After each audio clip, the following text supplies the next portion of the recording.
Hey Aquarius, welcome to your weekly forecast for March 22nd through the 28th. This is going to be for Aquarius, Sun, Moon, and Rising. If you stumble upon this video outside of the time frame I just mentioned, don't you worry your pretty little heads, my darling. You found the video when you were meant to find it, when it was time for you to receive the messages. So if you've been led to this video, there's at least one message in here for you. Keep in mind these are general readings, not every single thing will resonate. But take what does and leave the rest. So, Aquarius. What's going on for our Aquarius friends? Aquarius, Sun, Moon, and Rising. Our first card here is the Ace of Wands. And the Ace of Wands is going to be a card about seizing a moment, seizing an opportunity. It is a bit phallic, we're not going to lie. And that can be one of the messages here in the Ace of Wands. There could be a situation here where some of you are kind of in this physical energy. You know, maybe you're kind of feeling like you want to connect in a physically intimate way. This can be sometimes the meaning of this card as well. Now, those of you who watch my channel, you already know that the weekly forecasts, I try to look into the energy outside of love and romance. So I'm going to apply the cards in this reading in a non-romantic way. If you're looking for love and romance, I do those videos once a month. The videos for March are listed in the description. You can watch that after this. And the April love readings will be up soon. So, my dears, Ace of Wands is going to be very passionate energy, like kind of taking on an undertaking that you're passionate about or that you're excited about. I do feel there's a very strong root chakra opening happening for a lot of you. And for those of you who don't know or who aren't too familiar with the root chakra is the chakra in the groin area. And this is the chakra that's responsible for just that physical primal part of our being, right? The physical part of our being. It's our physical root. And so this is going to be the chakra responsible, like I said, for physical intimacy, but also for things in the physical plane, things in the physical world.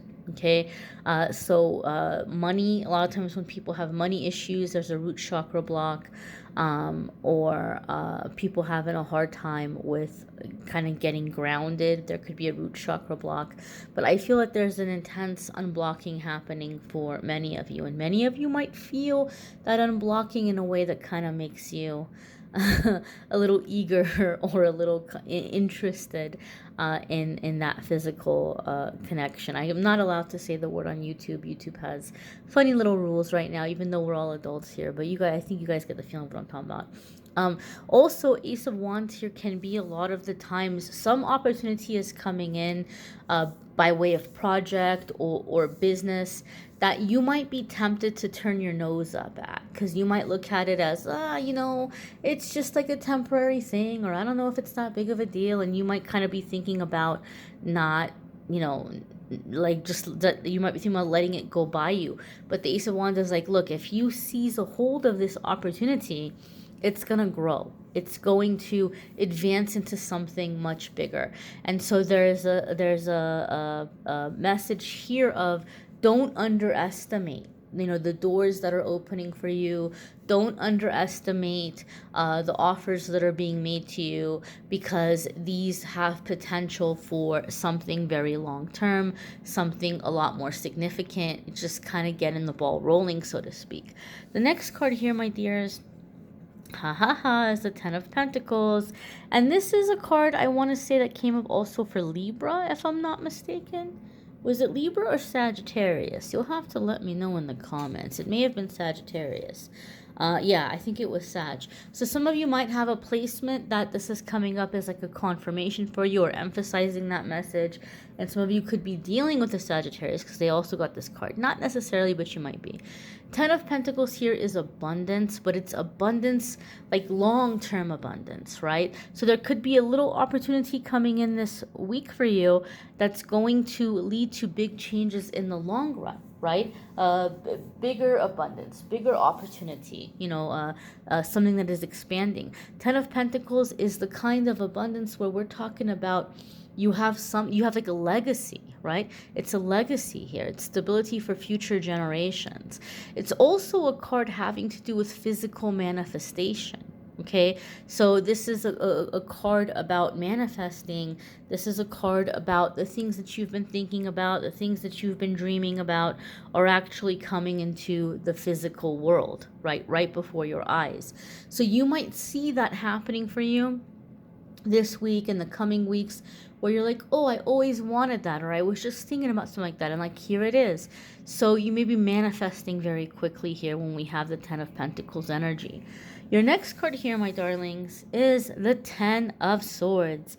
Now, I know people get freaked out when they see this card, and you might be like, oh my gosh, Amethyst, why? Like, everything was so happy, and now we have, oh, I knew it, nothing ever works out. Like, some of you kind of get stressed out if you see Ten of Swords coming up after these two. But two things for you to keep in mind here. Number one is we have 10 repeating twice. Anytime that happens in my readings, I pay attention. I'm like, oh, Spirit is telling me to look at this number. Spirit is telling me, is emphasizing the number 10. For those of you who don't know, number 10 has to do with completion. Something being done, something being completed. Okay, some cycle is over, some mission is accomplished, some lesson is learned. You are done. You don't have to do it anymore. So it's kind of, for me in my readings, when 10 is coming up or 10 is being really emphasized, it's like you're free. You're free now. You're released. Okay, now Ten of Swords is going to be a card that comes up when we're breaking out of some karmic cycle. It's a really scary looking card. It looks like, oh my gosh, bad news. But really the message here is overcoming addictions, breaking out of karmic cycles.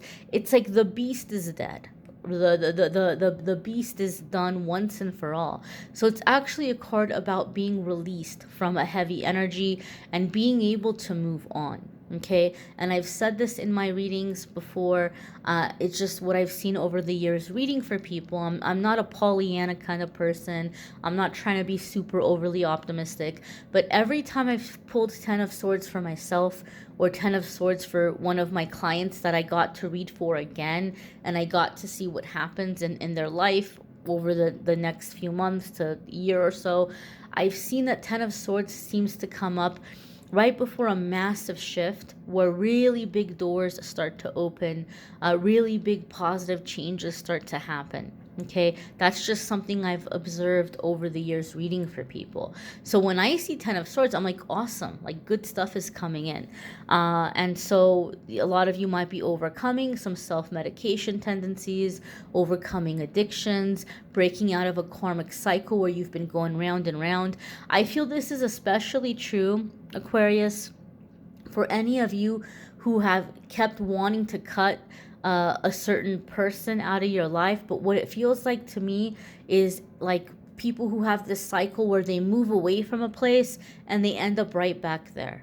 They move away from a place and they end up going right back there. So whether it's a city and a town, a city or a town that you can't seem to get away from, or if you're having an experience where you keep like leaving a roommate or a family, your family, and then getting pulled right back in some kind of way, I feel that that's finally being broken.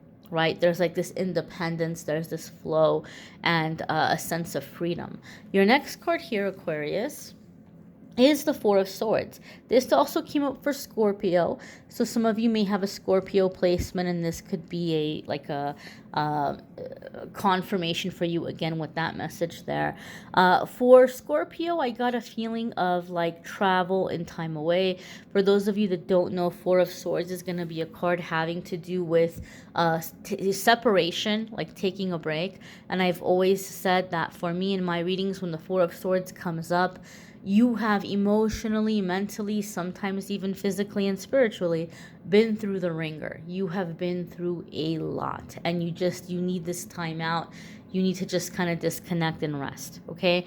Some of you are taking time away to get away from somebody who I feel just really kind of is gonna go off the rails, okay?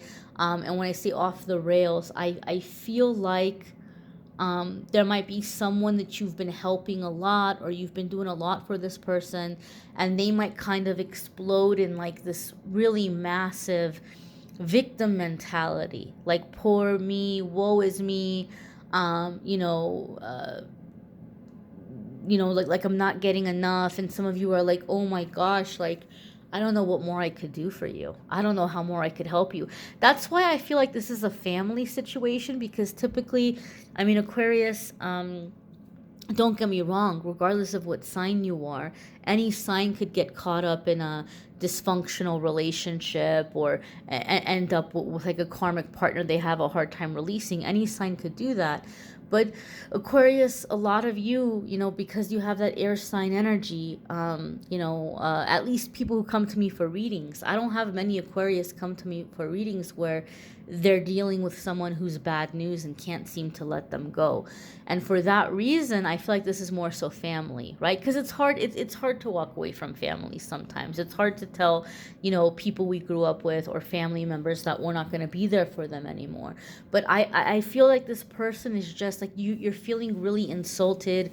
You're feeling really offended. Like, how could you say that? Like, don't you realize how much time and energy, maybe even money, that I've been putting into this and like being there for you, and you're still not happy? Like, I can't give you more than this. And so a lot of you might just be kind of distancing yourself or taking some time away from this person. No, it's ending, but taking some time away to energetically clear from this person. Four of Swords is going to be time away. It could be travel. It could be taking a break. Some of you might be putting in to take time off from work, or a work situation, because you simply just need some alone time to rest.